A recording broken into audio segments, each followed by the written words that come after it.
panggil langsung juga Pak Eko.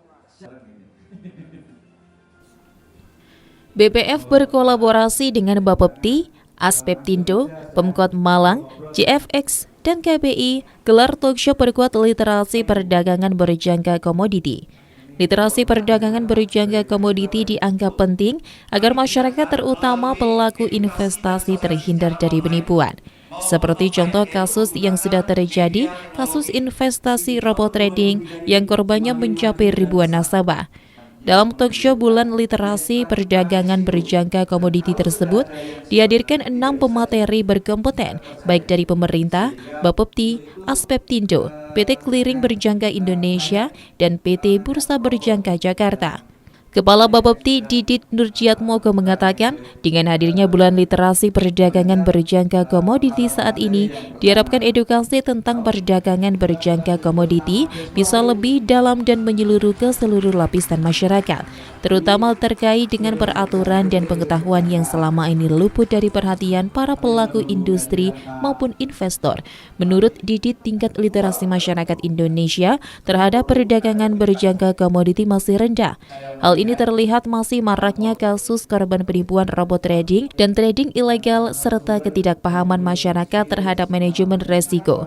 Padahal potensi industri perdagangan berjangka komoditi atau PBK sangat menjanjikan di Indonesia. Berdasarkan data Badan Pengawas Perdagangan Berjangka Komoditi Bapepti, total nilai transaksi perdagangan berjangka komoditi di tahun 2022 secara notional value mengalami kenaikan di bursa berjangka. Bapepti melakukan pengawasan terhadap transaksi senilai 53.249,7 triliun rupiah dengan rata-rata transaksi setiap bulannya sebesar 4.437,5 triliun. Total nilai transaksi pada tahun 2022 meningkat sebesar 116,7% dibandingkan dengan tahun 2021 sebesar 24.569,3 triliun rupiah dan volume transaksi sebesar 14,4 juta lot. Jumlah nasabah perdagangan berjangka komoditi yang aktif bertransaksi pada 2022 sebanyak 82.246. Namun demikian sepanjang tahun 2022 Bapepti juga mencatat pengaduan masyarakat yang tidak sedikit.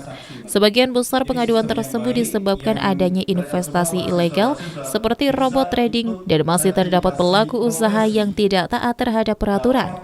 Sementara itu, Ketua Umum Aspeptindo Udi Margo Utomo mengatakan dukungannya terhadap upaya Bapepti dan Kementerian Perdagangan RI untuk mendorong tingkat literasi perdagangan berjangka komoditi di masyarakat. Udi berharap bulan literasi perdagangan berjangka komoditi bisa menjadi landasan bagi teman-teman pialang berjangka untuk membuat program-program edukasi dan literasi yang konsisten dan menarik lagi ke depannya.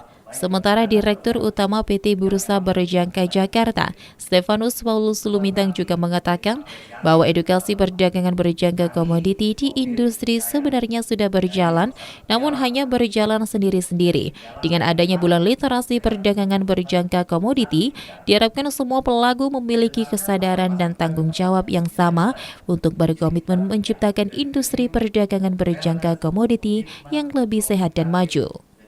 Akan selalu menyuarakan akan hal-hal positif dan bagaimana menjadi nasabah yang cerdas, bagaimana juga menjadi nasabah yang fair, bagaimana menjadi pialang juga yang fair. Tentunya di sini adalah sebuah fairness yang harus terbentuk hingga terciptanya sebuah trust di masyarakat untuk mengakselerasikan pertumbuhan perdagangan berjangka di Indonesia yang saya tidak mengatakan ketinggalan, tapi masih berpotensi lebih besar lagi.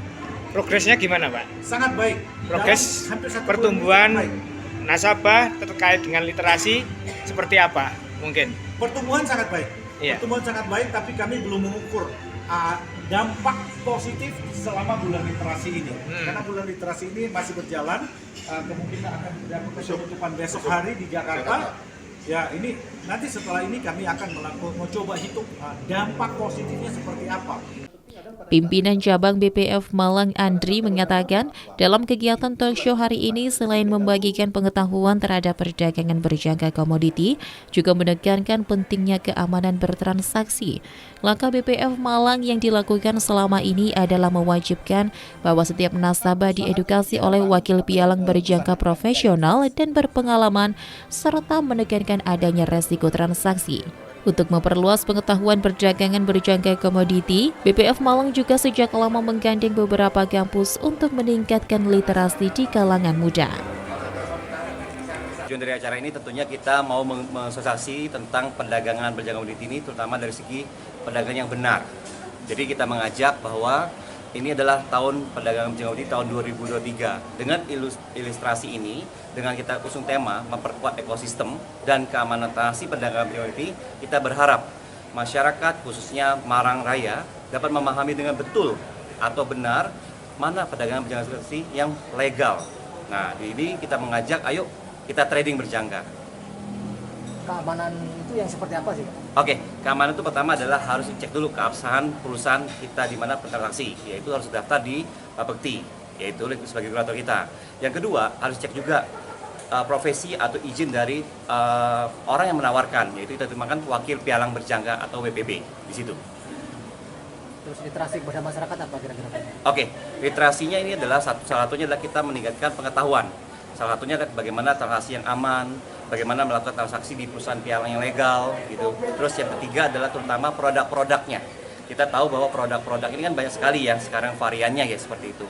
Tapi kita tahu bahwa produk yang paling menguntungkan tentunya produk yang kita unggul kita selalu emas saat ini. Dari tahun ke tahun tetap produk emas yang menguntungkan. Dari Kota Malang, Saiful Akbar, ATV melaporkan.